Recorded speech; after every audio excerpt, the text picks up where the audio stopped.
So we'll study Bhagavad Gita as it is, chapter 2, entitled Contents of the Gita Summarized, text 11. So chapter 2, text 11. It's August 20th, 2023. Om Namo Bhagavate Vasudevaya. Om Namo Bhagavate Vasudevaya. Om Namo Bhagavate Vasudevaya. Om Namo Bhagavate Vasudevaya. Om Namo Bhagavate Vasudevaya. Om Namo Bhagavate Vasudevaya. So we're studying Srimad Bhagavad Gita, chapter 2, text 11. In this edition, it's on page 85. There might be different editions going around. It's same editions. Okay, so chapter 2, text 11. And we'll begin with responsively the Sanskrit words one at a time. Shri Bhagavan Uvacha Ashocyan Anvashocha Tvam Pragya Badams Cha Bhashase Gatasun Agatasum Cha Nanu Shochanti Pandita. We'll do one line at a time. Hello, Chrissy, welcome. Christina. Shri Bhagavan Uvacha Ashochan Anvashochas Tvam Pragyavadams Chabashase Gatasuna Gatasums Cha Nanu Shochanti Pandita. Shri Bhagavan Uvacha Ashochan Anvashochastvam Pragyavadams Chabasase Gatasun Agatasums Cha Nanu Shochanti Pandita. Shri Bhagavan Uvacha Ashochan Anvashochastvam Pragyavadams Chabashase Gatasun Agatasums Cha Nanu Shochanti Pandita. Shri Bhagavan Uvacha Shri Bhagavan Uvacha Asocyaman Vusochastvam Ashochanan Vashochastvam Bhagyavadams Chabasashe Pragyavadams Chabasase Gatasum Agatasum Cha Gatasums Agatasums Cha Nanu Shochanti Panditaha Nanu Shochanti Pandita. Shri Bhagavan Uvacha Shri Bhagavan Uvacha Ashochan Avashochastvam Ashochanan Vashochastvam Pragyavadams Chabasase Gatasum Agatasums Cha Nanu Shochanti Pandita. Shri Bhagavan Uvacha Shri Bhagavan Uvacha Ashochanan Vashochastvam Vasase. Pragyavadamscha bhashase. Bhaktasam ajatasamscha. Gatasuna Manusatam depantata. Nanu shochanti pandita. Would anyone else like to lead the chanting of the verse?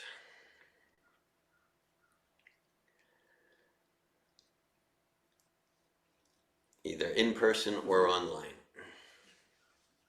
Shri Bhagavan Uvacha Shri Bhagavan Uvacha Shochan Anvashocastvam Ashochanan Vashochastvam Pragyavadamscha Bhashase Pragyavadamscha Bhasache Gatasun Agatasumscha Gatasuna Gatasumscha Nanu Shochanti Pandita. Nanu Shochanti Pandita.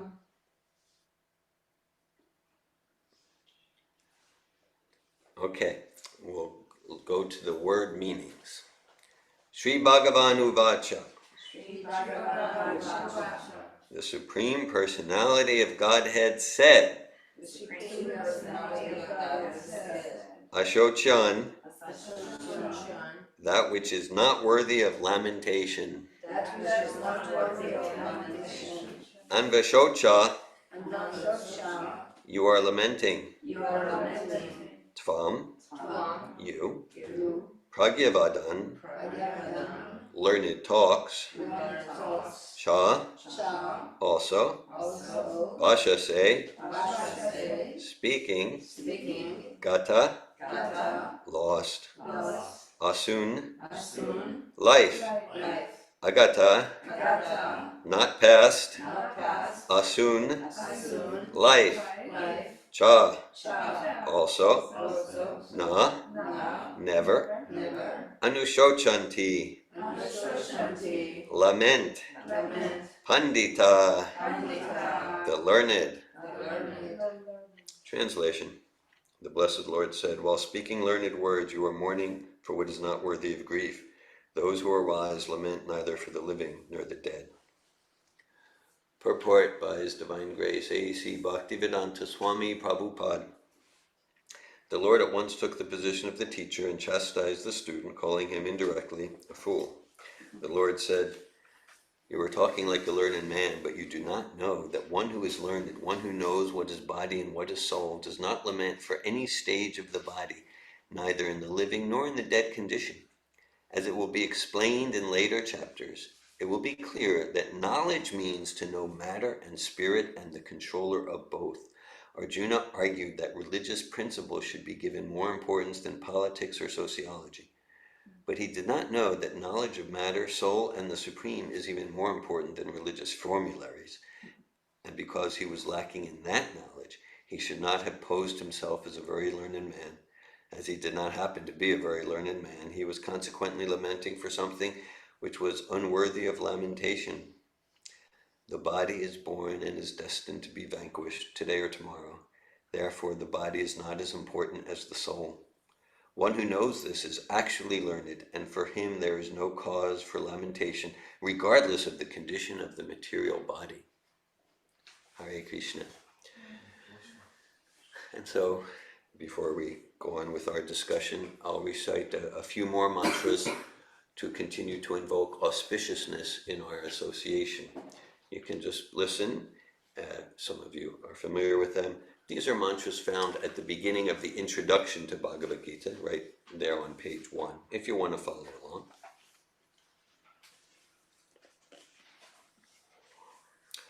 Om Jnana-timirandasya Gananjana Shalakaya Chakshur-unmilitam Yena Tasmai Shri Gurave Namaha Shri Chaitanya Manobishtam Stapitam Yena Bhutale Svayamupakadamayam Dadati Svapadantikam Vandeham Shri Guru Shri Uttapadakamalam Shri Gurun Vaishnavamscha Shri Rupam Sagrajatam Saganaraganatam Vitam Tam Sajivam Sadvaitam Savadutam Parijana Sahitan Krishna Chaitanya Devam Shri Radha Krishna Padan Sagana Lalita Shri Vishakan Vitam Nuscha Hey Krishna Karuna Sindhu Dinabandhu Jagat Pate Gopisha Gopika Kanta Radha Kanta Namostute Tapta Kanchana Gaurange Radhe Vrindavaneshware Vishabhanu Sute Devi Pranamami Hari Priye Panchakalpata Yubhyascha Kripa Sindhubhyeva Cha Patitanan Pavanebhyo Vaishnavebhyo Namo Namaha Jai Shri Krishna Chaitanya Prabhu Nityananda Shri Advaita Gadadara Shri Vasari Gaura Bhakta Vrinda Hare Krishna, Krishna Krishna, Hare Hare, Hare Rama, Rama Rama, Hare Hare. Nama Om Vishnu Padaya, Krishna Prastaya Bhutale, Srimate Bhaktivedanta Swami Niti Namine. Namaste Sarasvati Deve Gauravani Pacharine, Nirvishesha Shunyavadi Paschatya Desha Tarine. Srimad Bhagavatam, Canto, Chapter 2, Text 11. Sri Bhagavan Uvacha Ashochanam Vishochastram Pragivadams Chabasase Gattasunagatasums Chananu Shochanti Pandita. The Blessed Lord said, while speaking learned words, you are mourning for what is not worthy of grief. Those who are wise lament neither for the living nor the dead. Hare Krishna. I had some inspiration to read and discuss this verse today. Somehow I've been, the past 4 days, I've been absorbed in this verse. This is the first of a series of 20 verses, 11 to 30 in chapter 2.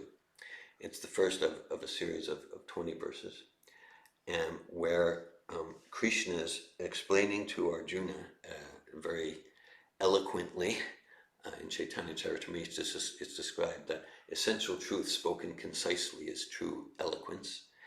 He's describing, starting with this verse, the distinction between spirit and matter, between soul and body.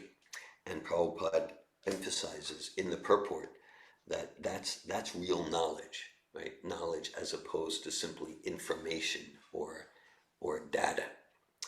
And right, so it says, as it will be explained in later chapters, it will be clear that knowledge means to know matter and spirit and the controller of both.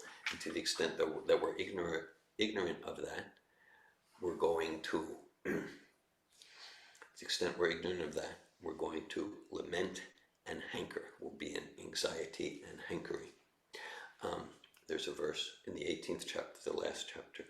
Brahma Bhuta Prasanatmana Shochatina Kankshati Samasarveshu Bhuteshu Madbhaktim Labhate Param. It describes one who truly realizes, well, intellectually and experientially, that I'm not the body. I'm the spirit soul. That's called Brahma Bhuta, as opposed to Jiva Bhuta. Just like yesterday, you were talking about the threefold miseries. Miseries from body and mind, miseries from natural disturbances, miseries from others. So miseries from others is called Adi Bhautik. So it means miseries from other bodies, whether it's other people or mosquitoes or the dog who barks, miseries from other bodies. So Brahma Bhuta means realize, oh, we're Brahma. I am spirit. It's described Atato Brahma Jigyasa. So this is Brahma Jigyasa. Who am I? Am I this body? And so Krishna is starting. So the reason why I've been absorbed, somehow on Wednesday and then on Friday, with two different people, longtime friends of mine, I was with them as they were in the process of leaving their body. On Wednesday, Nanda Kishore Prabhu, right here in Alachua, and on Friday, Amayatma Prabhu. He's at the Haven Hospice in near Santa Fe College in Gainesville, and I spent about an hour, both of them. Nanda Kishore left his body on Thursday, about 24 hours after I was with him. I know Mother Malin also spent time with him, and Amayatma Prabhu, maybe he's still in his body, I'm not sure. But with both of them, it just so happened that it was very clear my service was to read to them so that they're absorbed in Srila Prabhupada's transcendental sound vibration. And in both cases, the hour or so I spent with them, I read the Sanskrit, the translation, and the purport of these verses. I didn't get to all 20 verses, but and so I was, and I've read these many, many times before, going back more than 20, not 20. Why is she laughing? Double it. More than almost 20 years ago when I was 20 years old. That makes me almost 40 years old now. Wow. More than 40 years ago. And I've read Bhagavad Gita so many times. But I had a special absorption, and these are like every verse of Bhagavad Gita is transcendental. So at the same time, I had a special absorption. In one sense, these are ideal verses for that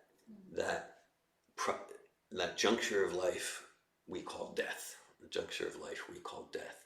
So I had absorption, and I picked up things in the verses and the purports that, like, wow, they weren't there the last 45 times I read them, And I find Srila Prabhupada's books like that consistently, ever fresh. And that spiritual means ever fresh. Just like we can chant the Hare Krishna Maha Mantra, Hare Krishna, Krishna Krishna, Hare Hare, Hare Rama, Rama Rama, Hare Hare. Millions of times. It's ever fresh. Prabhupada, actually, when he would give lectures, he would sometimes go, you can try it, you can experiment. And we did an experiment. My PhD is about the chanting Maha Mantra, and we had a placebo mantra. But Prabhupada would say, you try it, you chant Hare Krishna for an hour, see your experience, and then you try chanting Coca-Cola, Coca-Cola, Coca-Cola. See if it's the same. Because no one's going to make it for an hour chanting Coca-Cola. Okay, so with the idea is like, oh, you could chant anything and that. No. This is specially empowered. Namo Chintamani Krishnas Chaitanya Rasa Vigra Purnashuro Nityamukto Binat Van Namanamino. That means that the names of God are non-different from God. The names of God are non-different from God. So every verse from Bhagavad Gita is a mantra, and then there's the Maha Mantra, the Hare Krishna Maha Mantra, which we're all familiar with. And so it means so this reveals absolute truth, and that vibration is non-different from the truth it reveals. That's why whatever, I believe this, I believe that. We all have our beliefs, and I think this. Okay, whatever we think, it's going to be transformational. It's going to be transformational, because the vibration itself of every verse in Bhagavad Gita is identical with the truth that it reveals. And I use the term absolute truth, and that's important here, right? In the sense of the body is a relative truth. If I say, I'm David Wolf, I'm 62 years old, I'm from Philadelphia, Pennsylvania. So absolute truth means that which is good, that which is true in all time and space. So was I David Wolf from Philadelphia, Pennsylvania a trillion years ago? Will I be David Wolf from Philadelphia a million years from now? Yeah. So that's just relative. And that's what Krishna's communicating to Arjuna. Okay, so what's absolute truth? Absolute means I'm not this body. I'm a timeless, eternal spirit soul. I'm a servant of Krishna. I'm a servant of God. That's true in all time and space. It's true in all time and space. And so, to the degree that we connect with absolute truth, then we're secure. Then there's no more lamentation. So Arjuna is lamenting. And we can say, this verse is the beginning of the philosophical instructions of Bhagavad Gita.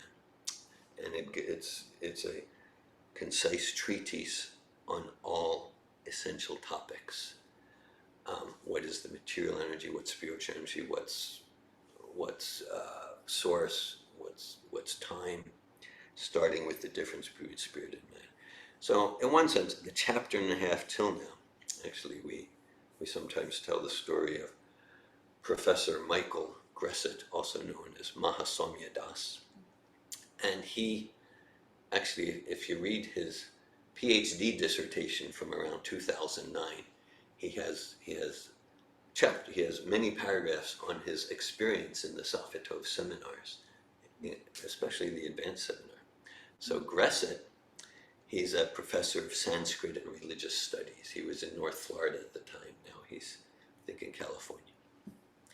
And so his neighbor and friend was named Nimai. And Nimai was, and is, a carpenter, like a director of a construction company, a carpenter. And they were living here in a community where the people are endeavoring to live Bhagavad Gita, to live Bhagavad Gita. So Nimai, the carpenter, came to Gresset, the professor scholar, one day. He said, the people in this community, they don't understand the first lesson of Bhagavad Gita. So Gresset, they don't understand the first lesson. What's that? Because the first lesson is generally seen as like starting with this verse in this series of verses, the difference between stolen. He said, so Gresset, they don't understand the difference between stolen body. And Nimai said, no. The first lesson of Bhagavad Gita is to feel your feelings and express them.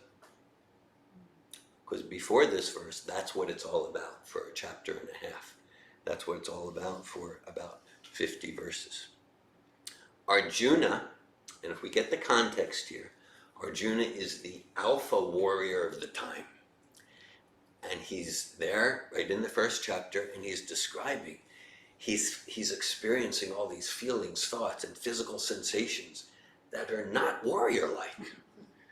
He's feeling weak, he's trembling, he's weak and scared, he can't hold his bow, and he's feeling lamentation and sadness and thoughts of maybe doubt, and like he's not like, is very unwarrior-like. So we can imagine how much courage that required of Arjuna to not be the warrior-like mask here, like that, so to vulnerably experience his experience. And Arjuna doing that, and Krishna listening, that unfolded as the most, from my point of view, the most profound philosophical thesis of all time. This is number one, it wins the award. So it starts with Arjuna feeling his feelings and expressing them. And so, okay, and then it can say, actually, when Srila Prabhupada, when Srila Prabhupada came to the West in 1965, there were already more than 600 translations of Gita in English and Western languages, and now there's probably well over 1,000 or like that. So you could say, how come in our courses, and we have Bhagavad Gita courses and thousands of classes over the decades, how come we always read from this one, Bhagavad Gita as it is? You can say, well, David Wolf, it's just your prejudice. Could be. It is. That's what I thought. Initially. Maybe, but I'm Anandini has a thumbs up. But I'll say, no, okay, yes, and objectively, let's look objectively, historically. Okay, there's hundreds of translations of Bhagavad Gita. Since the late 1700s, English went to India, Germans went to India, the American transcendentalists, Thoreau, Emerson, so there became 1700s, 1800s, lots of interest in the ancient Vedas, and it was appreciated and like that. Okay, so it's hundreds of translations, for sure. And those translations, for the most part, because like our interest in our transformative communication and Safatov seminars, coach training, we call it transformative coaching. Our interest is transformation. So apart from whatever David Wolf's preference might be, no, let's look historically. So those hundreds of translations, they created relatively little transformation of life. Now, Bhaktivedanta Swami comes out, late 60s, he gives Bhagavad Gita as it is. He gives Bhagavad Gita as it is. And within a few years, within a few years, tens of thousands, hundreds of thousands, millions, maybe tens of millions lives completely transform. Completely transform. Okay. So even say, but this isn't the Gita that I like the best. This isn't the Gita that's as warm and fuzzy as some other Gitas. And that could be true. I'm not saying this is the most warm and fuzzy Gita. It's the one you'll be most comfortable with, and it'll resonate. It'll resonate with all your ideas. Maybe it will, but I'm not claiming that it will. I am saying, based on results, based on this is just historical fact, that this Gita within a few years produced thousands of times more transformation than all the other Gitas combined. Now you can say, but I like it, I don't like it. That's another discussion. But I prefer this translation. Okay, that's another discussion. It's better, it's worse. We're just based, if our goal is transformation of heart, transformation of consciousness, this produces the results. And we know, actually, for the most part, profound growth, quantum breakthrough, and intense transformation, it tends to be not comfortable. Tends to be. So I'm not saying this is the most, and my personal experience, it was in the summer of 1983, I backpacked around Europe on a Ural pass, summer of 1983. Like I was 2 or 3 years old at that. Okay. So after I got my Bachelor's of Science degree, at 22 years old, I backpacked on Europe, and Stambadas from State College, Pennsylvania, he said, here, he gave me my first set of japa beads. He said, try this, because I'd taken, for 3 years at his center, I'd taken massive amounts of prasadam, so my heart was pure, massive amounts. I hadn't chanted one round of japa, hadn't read the Gita, but my main attraction, my only attraction to Krishna consciousness for those first 3 years was gulabjamins and samosas. So I backed, and then I stopped at one point at Villa Vrindavan. It's a bhakti ashram outside of Florence, Italy, called Villa Vrindavan. I didn't speak Italian, and they were finding it difficult to engage me in productive service. They said, we should probably just read all day. So I read Bhagavad Gita cover to cover. It completely ruined my life. So now I want to share it with you. Now it's your turn.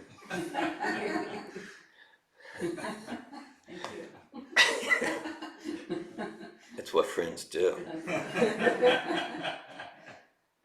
So, means I had life plans, fine life plans, but then I read this and go, oh, okay, this is confronting. This is challenging the very foundations of what life is about and what it's for and who I am and like that. And because I liked to consider myself an honest person, and I thought, oh, I owe it to because it not just gives a philosophy that's completely satisfying for my intellect, but it also gives a process. Here's a process you can follow as a spiritual scientist to confirm, to experience the results that so many other spiritual scientists have experienced. So then I started chanting japa. A few months later, in Haaretz Yisrael in Israel, I moved into a bhakti ashram in Ra'anana outside of Tel Aviv. And so I decided to do a 6-month experiment. You might say, 40 years later, I'm still doing the experiment, and I'm satisfied with the results. And if someone is ready to show me something better, more satisfying, more intellectually satisfying, a purer lifestyle, a more fulfilling, joyful process, I'll put Bhagavad Gita aside and I'll take it. So I've been putting that out for 40 some years. No one's done it, so I'm still chanting Hare Krishna and sharing Bhagavad Gita. So it's just like, so this analogy, two verses later, Krishna says this quintessential verse from Bhagavad Gita, Hinosmin yata dehe komaram yoavanam jara tata dehantara praptir diras tatranamuyati. As the embodied soul continually passes in this body, from childhood to youth to old age, The soul similarly passes into another body at the time of death. The self-realized soul is not bewildered by such a change. So if we just get, okay, the body's changing in the foundational course in Denver and in coach training. We do this quick thought exercise, which is stolen from Srila Prabhupada. Imagine you're looking at a photo of yourself from when you were 5 years old. When we look at that photo, do I say, who is this person? Who's this stranger in the photo? That's David when he was 5. Right, but we know, basic science, basic chemistry, there's not one molecule, not one atom that was in the body at 5 that's there now. We could say, well, the body grew. That's not true. The molecules got bigger. No. All the parts are completely replaced. There's not one physicality the same, not one atom the same. Still, there's some constant identity that I call David. You call Chrissy. You call Gabriel. So that indicates, it's like an experiential evidence. The actual identity is something completely non-physical. So that's where Krishna's getting at. And it's I don't know what word to use. It's a sublime, profound series of 20 verses.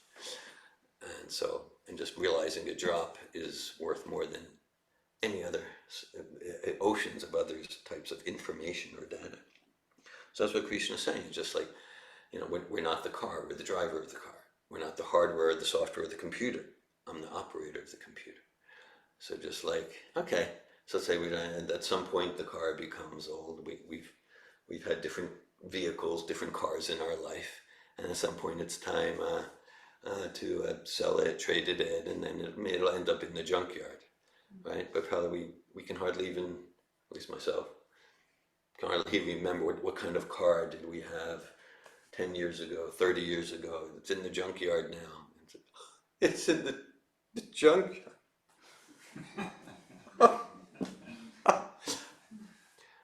Sometimes. Yeah.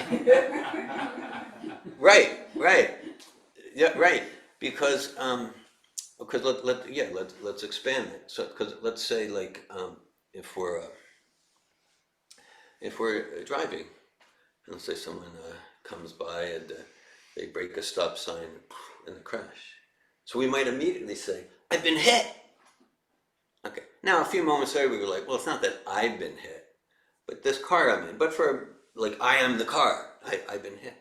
Okay, so that's the analogy. So similarly, these bodies come and go, but the soul is the magnetizing force. Spirit, matter forms around spirit. It's not that matter combines and produces spirit, but the irreducible quantum of consciousness that is us. That's the magnetizing force, and we attract so many bodies. And the bodies come and go, but the spirit soul, that's the kutastha, that's unchangeable. Prabhupada gives the example as an analogy, like a tree. In the analogy, the tree is like the eternal, thing. Of course, after 500 years, 1,000 years, some trees live for thousands of years. But the idea is, so each season, maybe a tree will produce a flower, or produce a mango, or an apple, and then the apple grows, and then it becomes ripe, but then it deteriorates, and then the apple withers away, and it falls, and like that. Okay, but the tree, and then the next season, same thing. So these bodies, these are like the fruits, and they come and go. But the tree is the steady thing, the spirit soul. The spirit soul, that's the steady. And so to the extent that we misidentify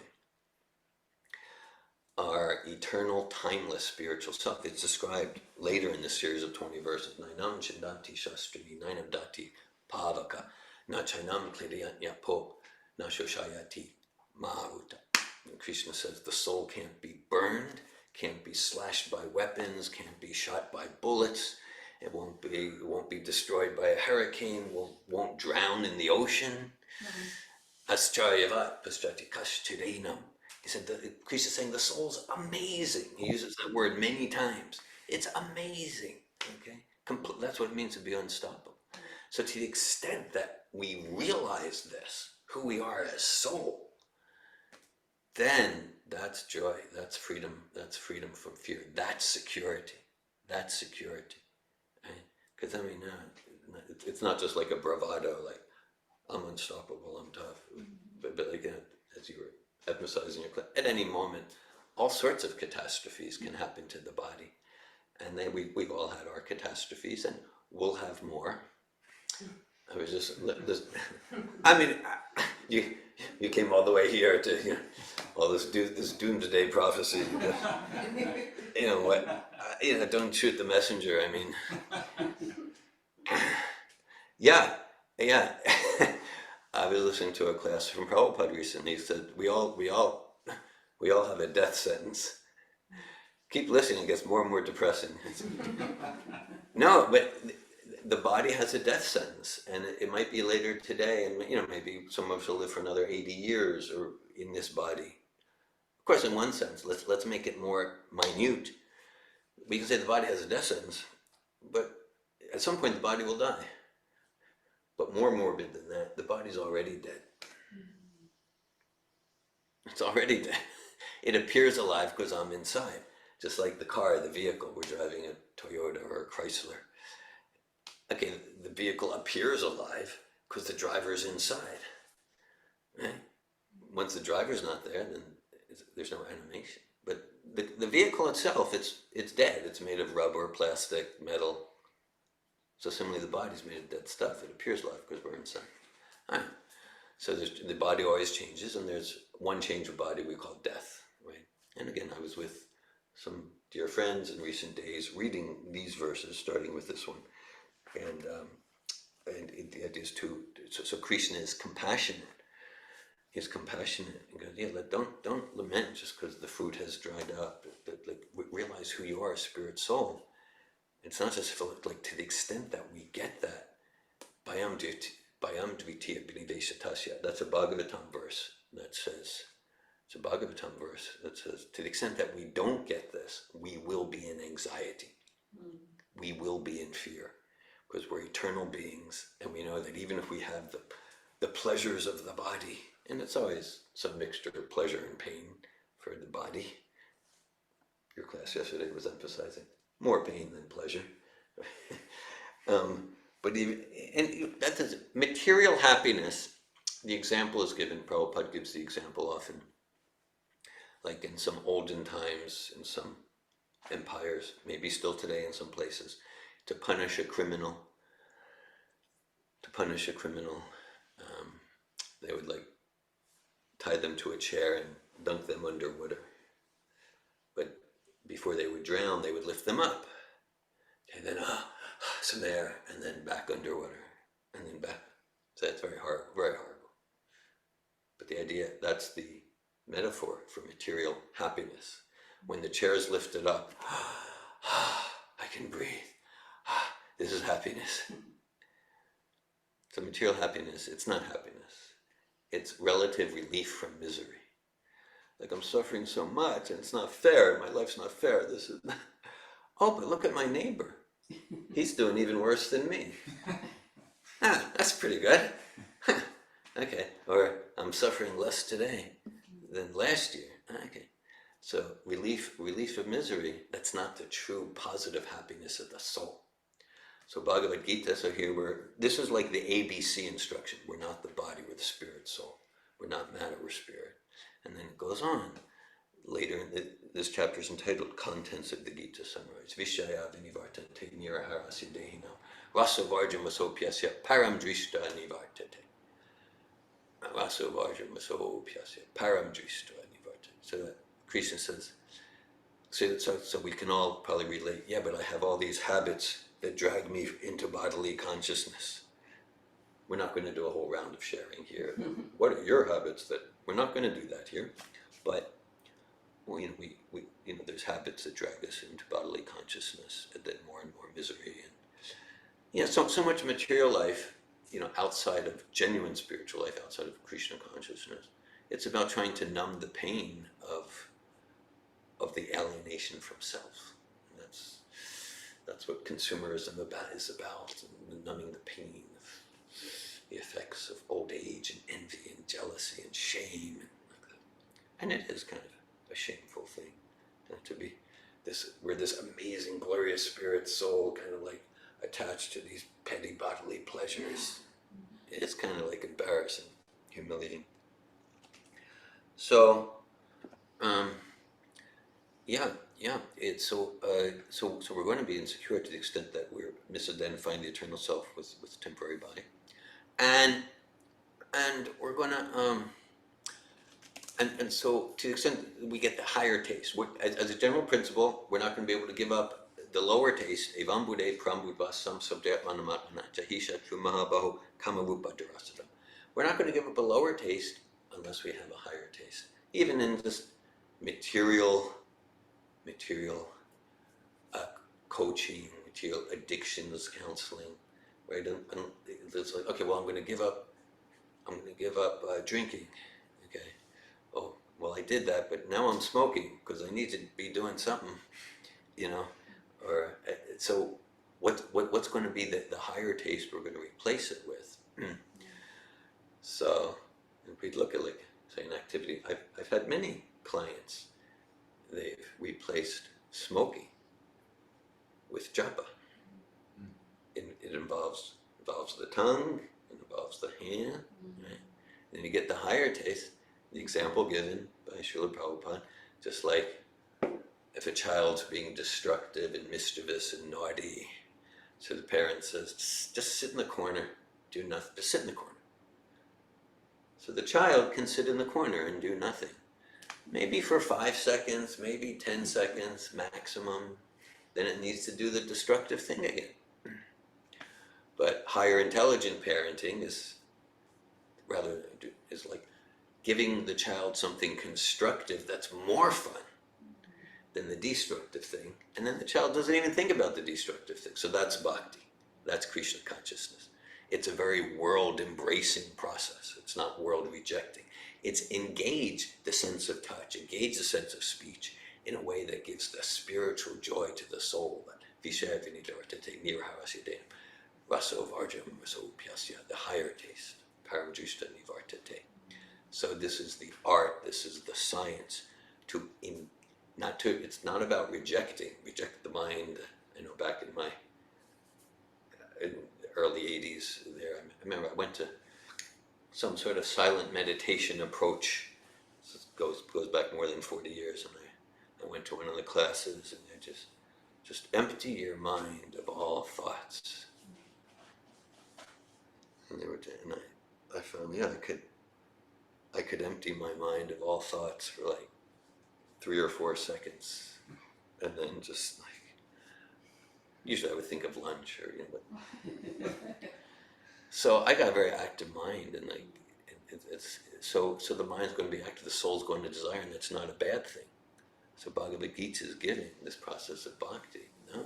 No, transform the quality of our thought, transform the quality of our desire to self-realization, to God, to discussing this philosophy, to chanting transcendental vibration. Rupa Goswami describes Anasatasya Vishaya Nyataha Mupayunjata Nibbanda Krishna Samade Yuktam Vairagya Muchate. That describes a real renunciation. Real renunciation isn't to give up or go to live in a cave. And maybe for some that's their spiritual process, but for the most part, not. For the most part, it's engaging everything in the service of the Supreme Personality of Godhead. Basic example, again, from Prabhupada. Just like, let's say we find a wallet on the street, and the wallet has a few $100 in credit cards. Right? So the materialistic mentality, this is my $800 to enjoy, my credit cards, okay.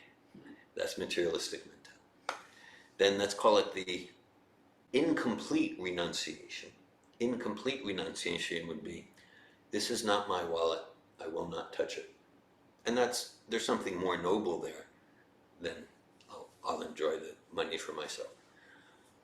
But complete renunciation, or real, let's call it complete enlivening renunciation, is this is not my wallet, these are not my credit cards, it's not my money. But it is someone's money, it is someone's, so where we really feel fully in integrity, fully honorable, let me return it to its owner, because it's for him or her to enjoy. Okay, so all the wallets belong to God. All the wallets I can think. Because even at the beginning of class, we use terminology like, I'm not my body. I'm the soul. But further than that, I'm the soul and this is my body. But actually, it's not even my body or my mind or my computer or my car. It's all Krishna's. Krishna's a name for the Supreme Personality of Godhead. All right. So then I become joyful to the extent that I surrender the conception of I'll enjoy based on the false ego of I am David Wolf. Let me use all this energy in the source of all energies. And that's the science of bhakti. So this is Bhagavad Gita, chapter 2, entitled Contents of the Gita Sunrise, text 11. Shri Bhagavan uvascha ashochan vasochastram pragivadams chabasashe gatasum magatasum chananusochanti pandita. The Blessed Lord said, while speaking learned words, you are mourning for what is not worthy of grief. Those who are wise lament neither for the living nor the dead. Thank you all for your attention and presence. I welcome at this time any questions or comments or sharing or inspirations or realizations at this time.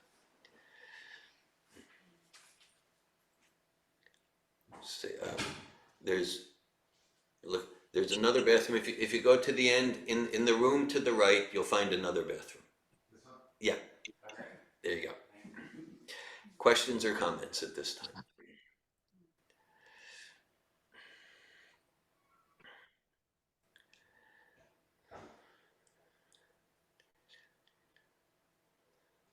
Krishna, Krishna, Hare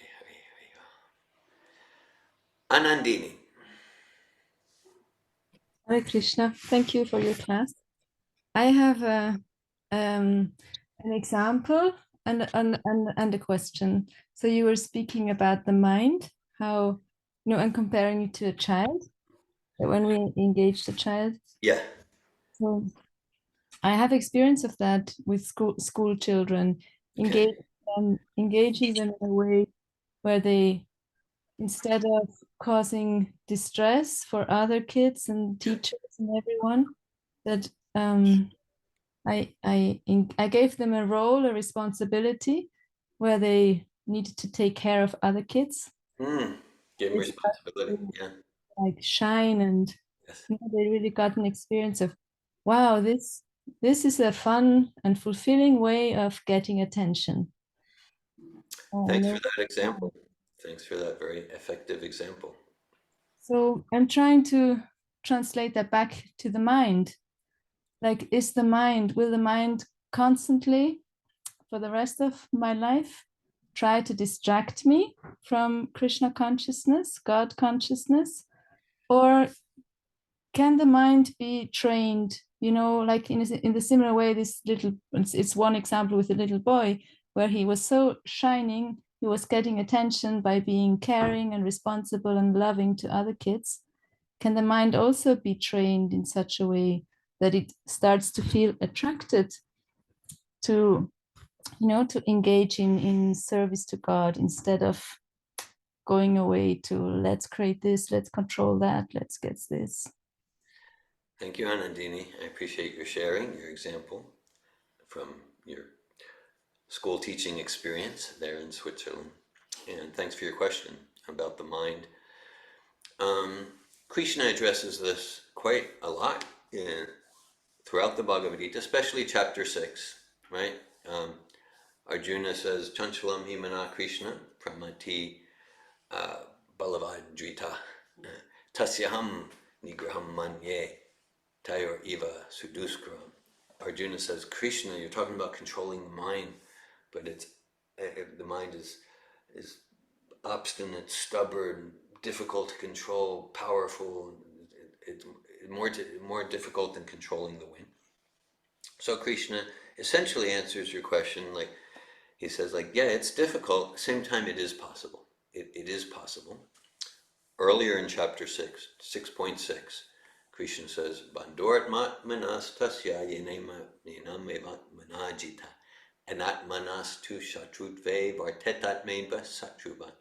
Krishna says, our mind can be the best friend or the worst enemy. If the mind, he uses a chariot analogy, if the mind is unbridled, then it's our worst enemy. But we can transform even our mind to being our friend. And that's important, because it's just like, let's say we're living in very close quarters with our worst enemy, whose goal is to torment us. And that's a very hellish situation. Or let's say we're living in close quarters with someone who's a truly supportive friend. That's very wonderful. So we're living in close quarters with our mind. So Krishna says that, yeah, we this whole process of bhakti, it's transforming the mind from enemy to friend. Enemy means the mind's like, oh, let's go here, let's go to all these, let's drive to all these places that are going to increase our forgetfulness of who we are, increase our alienation, and increase our degradation into the bodily conception of life. And so bhakti yoga, it's about, Prabhupada gives the example, says just like if you get into a car and you have a driver, Prabhupada, for though he didn't drive, he would have a driver, and Srila Prabhupada, he would say just like you have a driver, and you can direct your driver to go to the brothel, go to the liquor shop, or you can direct the driver to, let's go to the temple of Krishna. So similarly, bhakti yoga, it's about directing the mind to Krishna consciousness activities, and the more we do that, then the mind itself transforms. It actually becomes our friend, and the mind gradually actually gets joy and enjoyment from the spiritual activities. And so I don't have much experience of what I'm talking about, but I have enough experience, in these 40 plus years to know that it's true. Because just growing up into my early adulthood, I was always a night person, late night person. And then when I came to Bhakti Yoga, I said, well, come on, if I'm serious, getting up well before sunrise, and that's so helpful. Any serious spiritual tradition, you rise before sunrise, there's free transcendental nectar in the air. And so now I can say, it's just like, actually my mind's excited about rising early, reading Bhagavad Gita, chanting japa, engaging in kirtan. So I say, my mind's actually transformed. It doesn't feel like I'm trying to force it. So the basic answer is yes. And Krishna says, for most people, this process of transforming the mind from worst enemy to best friend, Krishna uses the term also in 6th chapter, gradually, step by step. So, related to Rupa Goswami, Utsaha Nishta Daya, that to be effective, successful, long-term, requires patience and enthusiasm, and that includes patience with our own mind, our own self.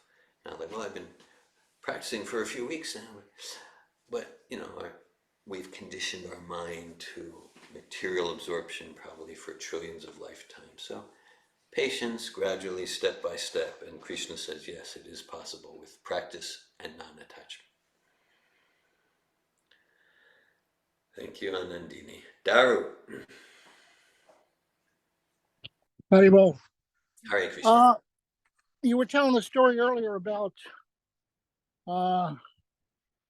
Mahasomya and who was his name, the devotee? I forget his name. Nehemiah. And I've heard you say it before, and I appreciate it. However, I had a little different feeling this time. I feel it's an interesting kind of a quote for Nehemiah to say, actually, they don't get it, because here's the real thing. When actually, I didn't hear you say, yeah, I agree with Nehemiah. When I think I don't agree with Nehemiah, because it's an interesting kind of way of looking at things. But in fact, in the first chapter where Arjuna is giving the Arjuna Gita, he is speaking too much from whatever he's experiencing and then speaking about it, but it's on the wrong platform. And that's why we need the rest of the Bhagavad Gita, So it was not the way to be. Like that. Yeah, Arjuna understood it, and only we don't. I don't think he does understand. That's why we needed the Gita. So I think that I just would put that in also, because otherwise someone might think who's new that, yeah, actually that is the real important thing, to understand your feelings and express them, which is nice, which we also learned in the third advanced seminar. But it's also prefaced by a lot of other stuff, which we don't just do, what I'm saying, do what Arjuna did. So I just wanted to say that personally. So you can convince me otherwise or whatever, but I was having a little doubt about that. Thank you, Dhira. I appreciate your sharing. Thanks very much. Hare Krishna. And what you're saying, Daru, Srila Prabhupada, he addresses that in the purport. And so it's true to say that the philosophical instruction of Bhagavad Gita starts with this verse. It starts with this verse. And then it's also true, and the point that I think Nima is making is what comes before this verse is very important because it sets the stage. Arjuna is so honest. He's so honest and vulnerable, and he's not putting on masks. So that sets the stage. It's to feel our feelings and express them. That's not the completion of spiritual life or Krishna consciousness. So it's important. Nima is making that point, and I believe a point related to it, that to the extent that I'm too attached to an image, maybe a spiritual image, to be authentic, then my heart's not open and soft enough to receive the transcendent transformational vibration. So just as you're saying, Daru, Prabhupada addresses that in the purport, that, okay, because Arjuna was thinking fight is like lower mode. I want to be the king, and they were wrong to me, and him and his brothers were very wrong, and I'll destroy my enemies and I'll be powerful. And Arjuna's more sattvic than that, and probably he's to be praised. He has a compassionate heart. Okay, let those who think I'm their enemy, let them rule the kingdom. I'll just go to the forest. It's very commendable. It's very sattvic. And then at the same time, as you're pointing out, and Prabhupada points out right in this purport and throughout these 20 verses, that it's sentimental. It's sattvic, more than Duryodhana and Dhritarashtra, his enemies. For Arjuna, he's not seeing them as enemies. He's so good-hearted, but they're seeing him as an enemy. So it's good. It's good. At the same time, it's sentimental, and it's not transcendental. Transcendental is that full surrender to what does Krishna want, and that's Arjuna's transformation. So Prabhupada's saying in the purport, there's the lower modes, the rajas, the tamas. I'll just defeat my enemy, lose, win, win, lose. I'll bring them down. But then there's goodness. And that's nice. And that's what we hear a lot of that from Arjuna. At the same time, transcendental to that is Shuddha Sattva, and that's where Krishna is starting his, because we are transcendental beings. We're the spirit soul, right? And we're transcendental to the modes. We're transcendental to the body. So Arjuna, even his sattva, it was still in the bodily conception of life. It was a higher bodily conception than maybe those who wanted to defeat him, but it was still in the bodily conception. So, yeah. So for sure, it's true to say this verse starts the philosophical instruction. Thank you, Dhira. Malini. Hi Krishna. I was thinking of Anandini's analogy with a child. Yeah. And Dao's comment, I think they goes together. In the Bhagavad Gita, Krishna says that it's more difficult to control the mind than to control the wind. Yeah. So we are not going to control the mind. Right.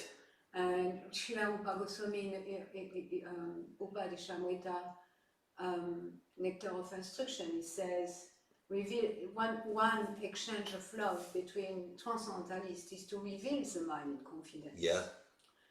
So, that's what Arjuna is doing with Krishna. And with that revealing the mind in confidence, the principle that people don't care what you know until they know that you care. Yeah. If that care is not there, yeah. If that care is not there, then then Arjuna will not be ready to receive 211 and the rest of the Bhagavad Gita. And so with our own mind, we are not going to control the mind. It's more difficult than to control the mind. It's completely agitated and all that. And the principle of patience you were speaking about. Yeah. And also with Anandini's analogy, fighting such a child just creates more problems. Yeah. It's like trying to get that child to stop their behavior. It's just create more problem. So to try to stop the mind and fighting the mind, it's really the core of the problem. Yeah. It's not the mind itself. The mind goes wherever it goes. Yeah. And we can just let it be, in a sense. But because we don't want the mind to think about what the mind is thinking about, because we identify with the mind, then that's when the mind creates problems. And then without fighting the mind and engaging at, thinking of service for Krishna, even if we never execute them, Yeah. we can always think of service. You can always think of service, yes. We may be in a situation that doesn't allow us to travel the world and do Harinam Sankirtan all over the world. Yeah. Or we may be in a situation that doesn't allow to do big deity worship or whatever. But there is never a situation where we cannot absorb our mind in those services. Yeah. So it's like the two aspects of it. One aspect is not to fight it, not trying to control it. Even. Yeah. Like don't try to control the mind. You're going to fail. You're going to fail. Yeah. And then to engage the mind in the service of Krishna and reveal the mind in confidence to someone that we trust is going to receive that mind in a way that is going to open us to receive alternate perspective and an alternate perspective of transcendental knowledge. Yeah. Hare Krishna. Thank you, Melanie. Thanks for connecting all that. Thanks you. Yes. Right, yeah, the Guyama Kiti Prichati principle. We feel otherwise we're all clogged up. And so, yeah.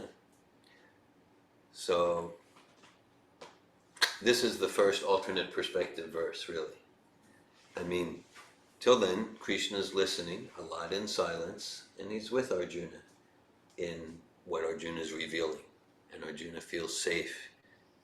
We can say Krishna, the supreme coach, and he's driving the coach. Okay? And Arjuna feels safe, and here's what's happening for me in my physical sensation, my thoughts, in my emotions. And Krishna's absorbing. There's some non-verbal alternate perspective, right? In the previous verse, Krishna's kind of smiling ironically. A little before, he says, like, how have these impurities come upon you? So, there's like that. And then here, because Arjuna is willing to receive, Arjuna feels received. And Prabhupada said, essentially, Krishna's calling him a fool. Which, and Arjuna is a real historical personality who achieves incredible transformation in 45 minutes in the Bhagavad Gita. And he's representing us to the extent that we're also in the bodily conception of life. I appreciate all the connections you made. Thank you, Malini. Anasuya. So, I'm liking where Melanie was going with this because it feels like very much in alignment with my partner exchange on Friday. So, I described it as a roller coaster ride because I had so many emotions. And so I was actually red and like embarrassed and like there was things going on for me and my partner was right there with me, and so I felt like it happened like really quick into my sharing, and so I was able to feel received, and I felt that I could reveal more because I wasn't being shut down. So he wasn't uncomfortable with my emotions. And so that's what I liked about Krishna with Arjuna. He didn't shut him down. Yes. He didn't say like you're not being a warrior. You're not. You know. He was like really with him. Gave space. Yeah, gave space, and so I'm feeling so much more enlivened to be in the course PPTC because it's really it's transforming me as well. It's like so It's transformational. valuable. Yeah. It's so valuable for being in that process and like being in Savatov again. It feels like I'm no longer a bystander. I'm like in the game. I'm fully participating. I'm 100% responsible, and I can see when I'm not in it, I shut down. Yeah. And I let the mind control what I'm thinking. Yeah. And it tends to go downward instead of upward. Yes. And so with the coaching exchange, I felt an upward spiral. So I'm feeling like there's so much value in every exchange and to see what happens just by holding that space. And I know Dr. Kriya gets that often at Prabhupada's house, and I see the value of that when she shares with me her stories with those that come through. And but I just wanted to appreciate my partner. And Your partner was Gabriel this week. Yes. I didn't know if you wanted me to share that part, but yeah. So part of my sharing was our beautiful community here, and I feel that's what's very uplifting as well, is to have that association. And so I wanted to share that association, and so I'm very happy that you're here. And so that's why I just wanted to share that it's like I really appreciate Sabato because it's not like one and done. It's like it's a continuous process because the mind will go where the mind wants to go, and until I reveal my mind confidentially, I feel like I stay stuck. Thank you. I'm hearing Anasuya. You're very much seeing yourself in Arjuna. Yes. In Arjuna. Arjuna revealed his mind to his dear friend, who was also the Supreme Personality of Godhead. At the same time, when he was revealing his mind, he was sharing with Krishna as a friend and his chariot driver. And then he shared a lot of pain and sadness and grief and compassion and weakness, fragility, vulnerability. And then he's cleared, and his Mali shared, okay, now he's receptive. And then it sounds like as a result of the safe space you and Gabriel co-created, and as a result, so now you're in an upward spiral, and here you are with Gabriel and Yulia on Sunday morning at our Krishna Consciousness morning program. Right. Thank you, Anasuya. Thank you. Hare Krishna.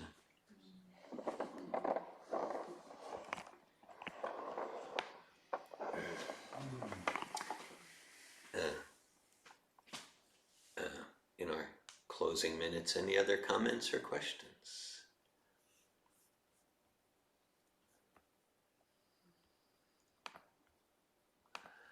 Okay.